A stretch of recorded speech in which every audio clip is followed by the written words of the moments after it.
Hello, y'all on YouTube. This is Rob from Rob's Nerdy Knives. Today I have a very interesting impressions review of a knife that I received in. This is the Vosteed Valkyrie. I like it. It's a very small, compact knife. It is a button lock. This is in the black G10, and it does have the PVD coated black blade. This is sort of a, I guess you could call this, is this a sheep's foot?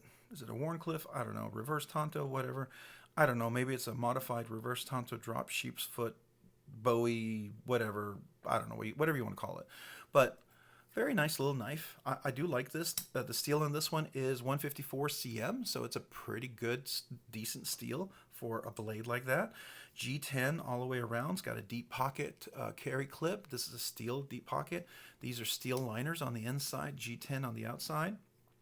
Does have jimping here for the scale and jimping on the back here. Thumb stud deployment along with the flipper here, so you can flip it open.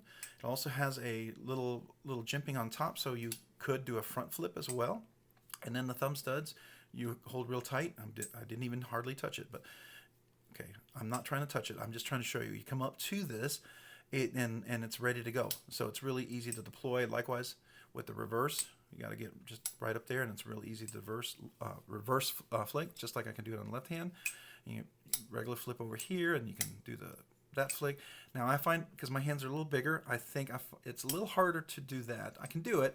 You just have to be real careful when you're here and just kind of hit it just right, because it's hard for me to get in there and just do that just perfectly like that. So anyways, I don't front flick it much with the left hand. That's more of a thing for the right hand, really, because I can get a hold of the pocket clip to get a nice grip on there and hold it out, and so it makes it a little easier to flip. But the flipper part is really nice, and the if you get under there, thumb studs are really nice. Now with the thumb studs, you don't have a whole lot of room, so you've got to ride that cutout and just be tight with it, and then it deploys really nicely. Just like on the back side, you just ride right with the thumb stud, and it deploys right out as well. I don't know if you saw that. Let's do that again. If you can see that, can we get it up there? Yeah, so just like that. Just ride the thumb stud up there. It's the same as what you're doing over here. The clearance for both cutouts it's about the same. So for lefty or righty, this has the Trek lock, and it's kind of a plunge lock. There is some controversy, I know, coming around this one. Some people have said some things about it, and I know I saw a bunch of different knife reviewers. They all discussed this. Some of them aren't necessarily recommending him, or some of them feel like it's not perfect, or it's not well engaged. I can tell you, I have a Thunderbird by Vosteed, and that plunge, that Trek lock has no issues. I've done the tap, everything works just fine, no issues whatsoever. After I saw one review, I did this thing, and they made it look like you just tap it gently, nothing happens. And I will be confession here. This right here is, I took this knife based on that other review, and I did the light tap because all they did was just like that. And so I did the tap thinking that it would just disengage if it was going to disengage. Nothing happened, and so like an idiot, I tapped a little bit harder and kept tapping harder and not thinking, hey, Robert, move your hand. Okay, move your hand, because that's not a smart way to test that. Well, lo and behold, it did disengage. Now, I'm going to talk about that. It did disengage and this is where I believe it's not like I don't think this is a failure. I don't think this is a defective knife, if you will. I think that the idea of a button lock and a plunge lock, and if you know the science, I'm going to post some pictures. I took some pictures when I took this apart, and I'll try to post them up here. Let's see if we could maybe post 1 or 2 or 3 or 4, or we're just going to make it 1 or 2 or 3 or 4. So you'll see some pictures, but I did look at that, and the physics of it, you have to kind of think of force and angular momentum and friction. All that is based on the fact that there's a spring in here that causes this plunge. So you see, if I press this right here, you're going to see that spring pushes it back up. You see that? Now, when I first got this, the spring was a lot softer, okay? And I think for a small knife with a small blade like this, you'd want probably something that's a little softer, because you don't want it to be super hard, because then you get some, it sticks in here, and it'll stick in the actual button, the button lock stick, they call it, I think. And that tends to be something people don't like, and they've, really kind of overcome that button lock stick really, really well. Well, when you look at how that plunge comes down, there's like a little channel, and it's more like a cone, right? It's like an ice cream cone, but it's this round thing that comes down in a channel that's kind of got an angle. And as it comes down, it sits there, and that friction grabs a little bit, if you will, when you think about it, a little bit like what we do here on a frame lock. So you see how the back of the blade has a curve and a curvature to it, and it's angled. And then there's a steel insert. I don't know if you can see that. There's a steel insert right there, and that comes in at a straight angle. So in that case, you have an angle like this. It's kind of a curved angle, and it's terrible if you can follow me, but and then you've got something that it's more like this. Like this is over accentuated. It's a lot less angled than this, but it comes in and it engages part of that. That edge engages, and that sharp edge right there, and that is what the high pressure is gonna, where it actually grips and holds it from sliding out. Right. So if the angle is too much, it would just slide right off. If the angle is too low, I mean, when you tried to disengage it, it would be stuck. You would have a lot of you'd have lock stick. You would have a frame lock stick. Right. It'd be, you'd be pushing it really hard to get it free, because if it's more angled like this and it pushes in, the harder it's going to get, the easier it is to slide in and have more pressure hold it in place. And yeah, it'll be secure and that blade won't come out, but you'll be like pushing like crazy to open that up to get the blade out. So there's that perfect angle that the engineers and physics come up with, where it's nice and solid. You can still disengage the knife without killing your finger with, maybe a little cutout, maybe having this little angled here. So using all those physics principles, because you're pushing either at 90 degrees or 45 degrees down, all that stuff. There's a lot of engineering going on into this, and I don't want to get lost in the details, because some of you guys are gonna be like, you're probably like, if you remember the old Charlie Brown movies, and the parents talk or the teachers talk, it's like wah wah wah wah wah wah wah. I know some of this stuff is like that. It's nerdy talk, and it's wah wah wah. It's like, just tell me why. It's so, to get simple. I believe when it comes in here like this, it engages well and it locks well. Then if the spring is not super tight, then if you release the spring, it's gonna release and come free very easily. If the spring is a little tighter, it's gonna hold it a little bit better in place, right? It's gonna hold it a little bit better and tighter in place. So by me taking out the spring and stretching it out just a little bit and putting it back together, I have now made this. I can tell you that before, when I press this button, see, it kind of stops.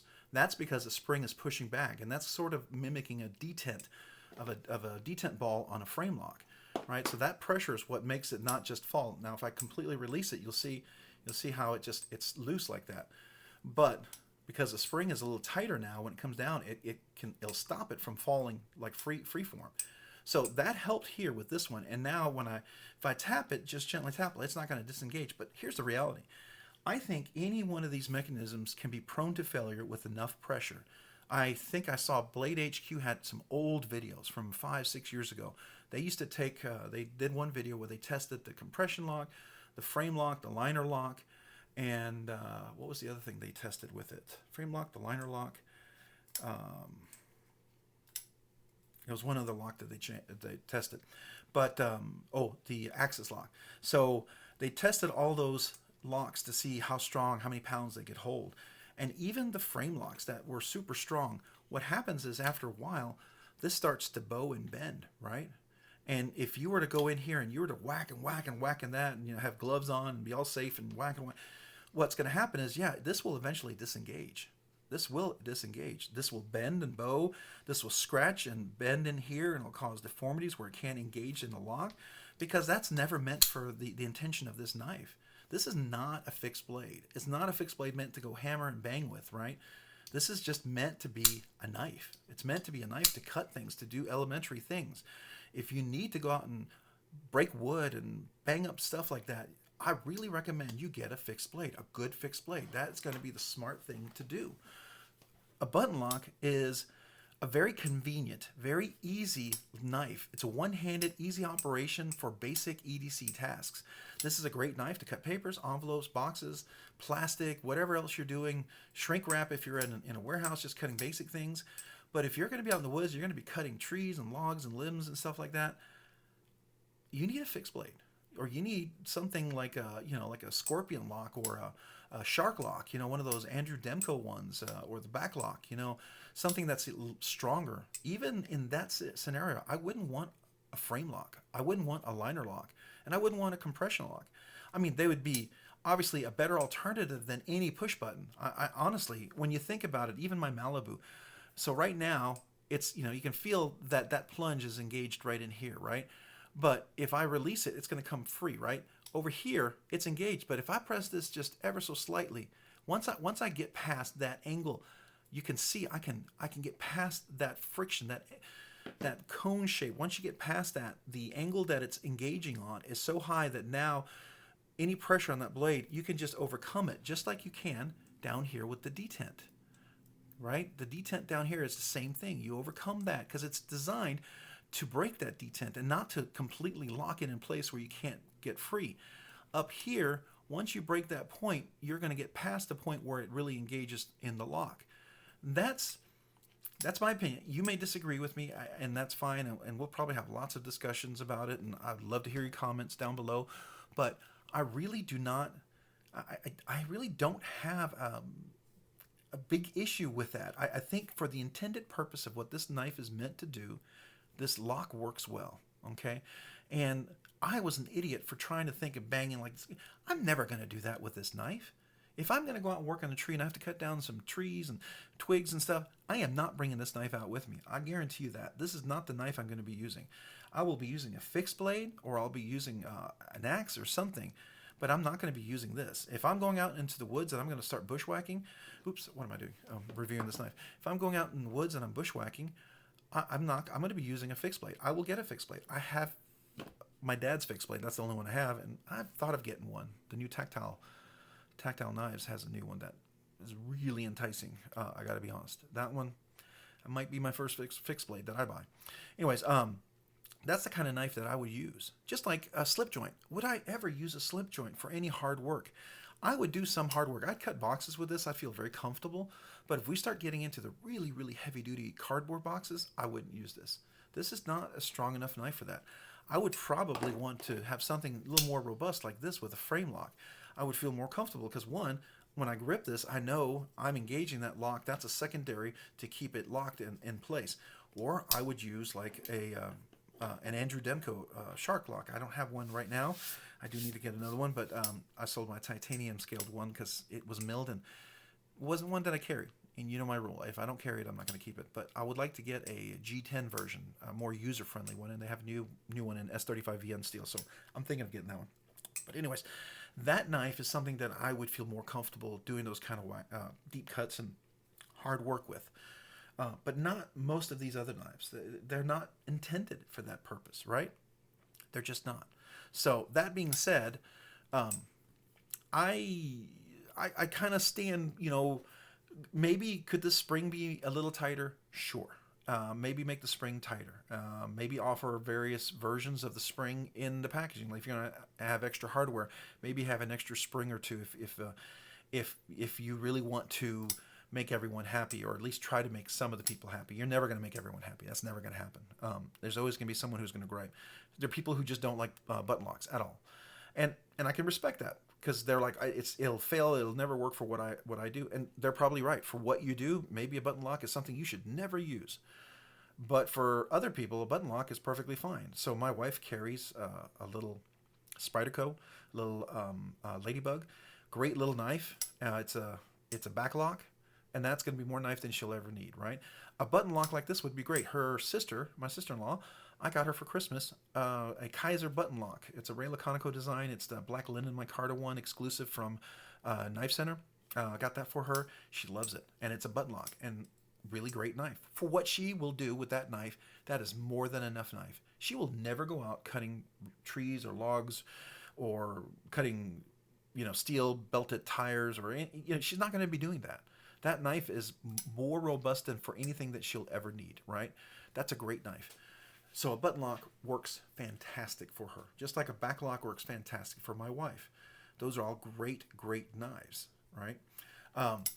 For their intended purpose. This is a great knife for a nice concealed EDC black G10, very discreet, very small kind of business, sort of smaller on the smaller side of a knife, and it looks bigger, but it really is kind of a smaller knife. And we're going to do some measurements here because I've talked a lot. So I'll put a little chapters in place so you can zoom past all of that if you want to past my ramblings here, but it's almost like a Rob's rambling and a Valkyrie knife review put together. So sorry about that, or maybe it's a bonus for you, 2 for 1. Anyways, but in that case, I think this is a great knife for that purpose, and that's why I'm choosing to say I like this knife, and I am going to recommend this knife. I recommend the Thunderbird. I recommend this one as well, the Valkyrie. But I will have a caveat. For the intended purpose, for the light duty, not for anything heavy duty. It's a small knife. It's a thinner blade. You can even see it when we measure it. It's not made to be super robust. It's not got a giant handle for super grip or anything like that. And, it's a great knife for that purpose and that purpose only. If you're going to be up and if you're doing anything more than that, I'm not gonna recommend it, right? But there you go. That's where I stand on that. So let's measure this knife. G10. Real quick, we'll go into some of the aesthetics. We'll take a look at it. There's the G10. Nice. It is T6 screws all the way around. I believe that's a T8, but these are all T6s for the deep pocket carry clip, the flush screws there, and it is flush. If you can see that, it's really nicely flush. So you can definitely go all the way deep carry. You have a standoff, one standoff in the back, and you have a blade, a knife. Oh, my goodness, a blade stop. I guess we're talking so much about the plunge lock. My brain suddenly forgot about the rest of the knife, so I apologize. But it is the lock. It's for when you close it, and you can see that this part right here is where that part stops it. So when the knife comes down and it stops. So there is one thing I've noticed somebody had mentioned, and I'll give Neves Knives credit because he's a great channel to follow. If you watch me, it's likely you've been watching him for years if you happen to stumble upon me and like my content. But if you haven't, check out Neves Knives. Neves Knives. He's got some good content, really does. But he does say that that's a bummer because if you sharpen this too many times, you're going to be real close to that. And you got to be careful not to sharpen that because that's an important piece in the security when the knife comes down and closes because you don't want that blade to get too close and hit the standoff back here, right? I don't know if you can see that. There's a standoff. Can we get that light in there? Yeah. So it's standoff. You don't want that to hit. Let me see if we can get a little closer there, right? So you don't want that to hit the standoff. That's right there. And that's what that does. It stops it. So a little bummer. But again, this is a light duty knife. This is not one of these you're going to be out working with so much. You'll probably have this in your pocket or carry it or somewhere. Somebody who rarely ever uses a knife or just wants a knife or just carries a very light duty knife or something like that. This will work great. It really will. And I don't think you'll ever run into that issue, honestly. Being that's 154 cm steel, easy to sharpen. You can leather strap this up. Straps up really nice, super sharp blade. Nice flat grind, so it's great for work and everything. I like the swedge back up here, so if you're doing any sort of cuts, you know what the swedge is for. It allows you to maneuver the knife through the cut because that allows it to angle, and this is not pushing against it so that you can actually turn the cut if you're trying to cut something through. That's the whole point of a swedge back there, right? Still has a nice pointy tip for some cuts. It's not really a poke knife, so if you're trying to cut into something and then cut through, you can still do that with the tip. It's just not going to be as good as, let's say, like a CJRB feldspar, where it's got a really nice tip. That you can cut in and then you can cut down. So if you're trying to get through maybe some big packaging or something like that, that's might be a little easier. But still, this is a great little work knife for things like that.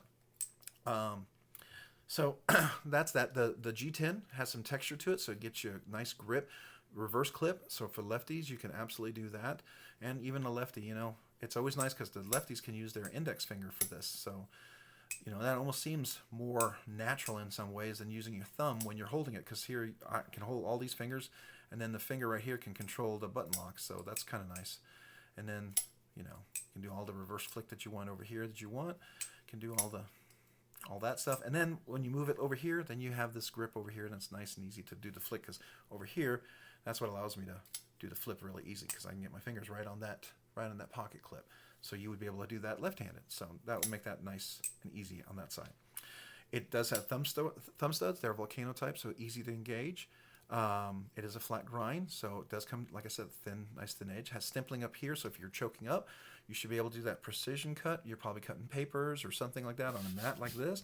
So that's really nice. It has jimping up here, so if you're holding this for like a push cut, you'll get some good traction as well. Plenty of room on here. I have medium, large hands, so large widthwise, medium lengthwise, so I can get a full purchase good grip. So large to extra large hands, you could probably get on here. If you have extra large hands, you're probably going to be 3-fingering it. You know, if you're Shaquille O'Neal, you'll probably be 2 or 1-fingering it, but you know, I don't think Shaquille O'Neal would ever watch this channel. And yeah, he should get a very large knife, no doubt. This would look ridiculous in his hand. So this is not a Shaquille O'Neal knife, right? Anyhow, it is you know, for the majority of normal sized people who aren't as tall as Shaquille O'Neal, over 7 feet, you know, this will be a great little knife. It'll be a great light duty knife. I like everything about it. Multiple deployment makes it very fidget friendly. All that is really nice. I like the black on black. That's the color that I chose, so that's nice. So let's measure this, all right? Well, let's do the weight first. We'll go into measurements, and we'll call this chapter. So if you join me now in the chapter of measurements, that's what we're doing. I went on a little rambling about the whole button lock, and now we're going to measure. So 3.59 inches, 3.59 ounces, not inches, 3.59 or 3.58 ounces. Now, that seems as heavy as some of the other knives, but you have to remember it's a budget knife. This is steel liners, steel deep carry clip. You know, all the hardware is steel. And these liners, even though if you could probably see this, they've been milled down a little bit. There's little holes in there, so that made it even lighter. But it's still G10 on top of steel liners, so that's going to add some weight to it. All right, so let's do some length comparison here. And you can already see that the blade, technically, if you're in a city that has a 3-inch rule, or state, you're definitely over 3 inches. If you go from the very tip of the blade to the base, you are right at just over 3¼ inches. You're probably at 3 3/7 inches right here. If you go to the cutting edge, you have probably about 2.75 inches. It's 2 3/4 inches of cutting edge. So there's that. The handle itself from here to here is about 3 3/4. If you choke up on it, you can easily choke up and you get like 4¼ inches. So, you know, choking up for larger hands will definitely be an easy thing to do, and it'll work well like that. So you give you lots of extra room.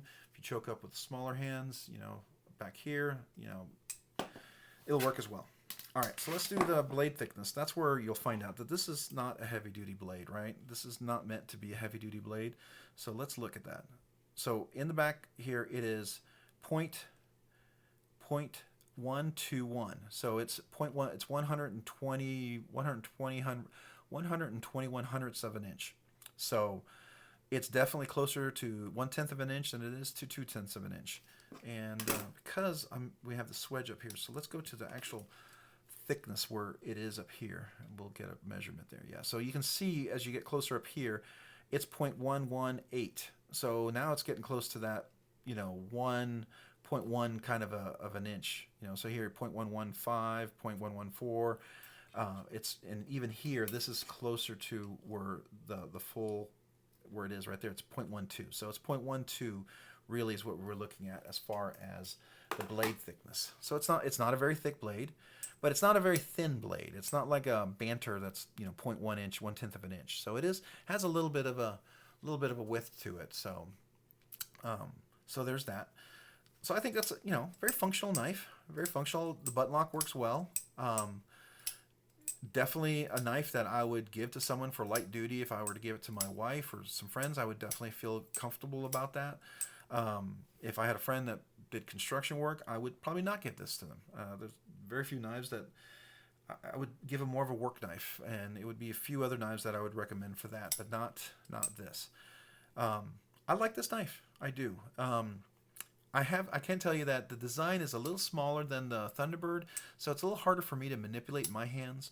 I think this is made for maybe smaller hands. It's a little more comfortable for a smaller hand. So if you like a smaller knife, this is definitely a great smaller knife to carry, so there's the benefit of that. But if you like a smaller knife because that more fits your hand, this will definitely be that. If you have larger hands and you don't like smaller knives, you probably will not like this knife. And that's where I'm challenged. I find that to be a little more difficult to handle this knife because of that. For instance, like being able to really use that front flipper. I'm there now, but when I first did this, I struggled really finding exactly how to hold this. There's very little places where it's really comfortable to do that. I mean, the flipper works fine, the thumb studs work fine, all that works fine, but it's smaller. So that's my only gripe, if I have any gripe. I still like it. I really do. I mean, I think it's a beautiful design. The value for the money, the chamfered here on the G10 scales makes it almost like it's contoured, so it feels really comfortable in the hand. This clip doesn't dig into your hand at all. There's no hot spots. It's really very comfortable. Works really well. So if I'm cutting, some cardboard, not the thick, super heavy stuff with staples, but I'm cutting cardboard, I'm just nice straight cuts. This will work great. It really will. 154 steel, easy to sharpen. I think it'll hold and edge well. It's semi-stainless steel. It's not fully stainless, so that means it can rust if you're in a wet environment. So that's why they PVD coat it. One of the benefits, but you still want to make sure you clean it up and oil it regularly. It is uncaged ceramic ball bearing, so it does drop really nicely, which is nice, and it's reversible. All those things make this a recommendable knife. So I will say it's a good knife. Definitely recommend it, but take it with a bit of caution. If you're going to use this knife for any sort of heavy duty, I would not advise that necessarily. I would not advise that for any button lock. That includes the Mordax by Protec or the Malibu by Protec. Now, there's one button lock that I've seen. I'll probably never own it because it'll be impossible to get a hold of, but I saw one button lock that made me think, okay, that button lock could probably withstand the test of time. It's the new Les George button lock. Oh my gosh, that thing looks like it was built like a tank. That's a whole different type of button lock. I mean, it's same technology, but I mean, you're talking a button lock that's probably about the size of this knife. I mean, it's a monstrous, heavy duty, super strong knife. It looks gorgeous. I'd love to have it, but that's out of my price range, and it's so expensive. I probably would never carry it, and so probably wouldn't be a good knife for my collection. But that being said, this is nice. I will probably end up selling this one or giving this one away to a family member at some point. With that in mind, because it's not it's not a knife that I find myself drawn to over and over. So, but it's still a nice knife. So there's that. Hey, if you like this content and you have any questions about this, feel free to comment down below. I'd love to hear from you. If you have any suggestions, any ideas, anything you'd like me to see, cover, or talk about, please let me know.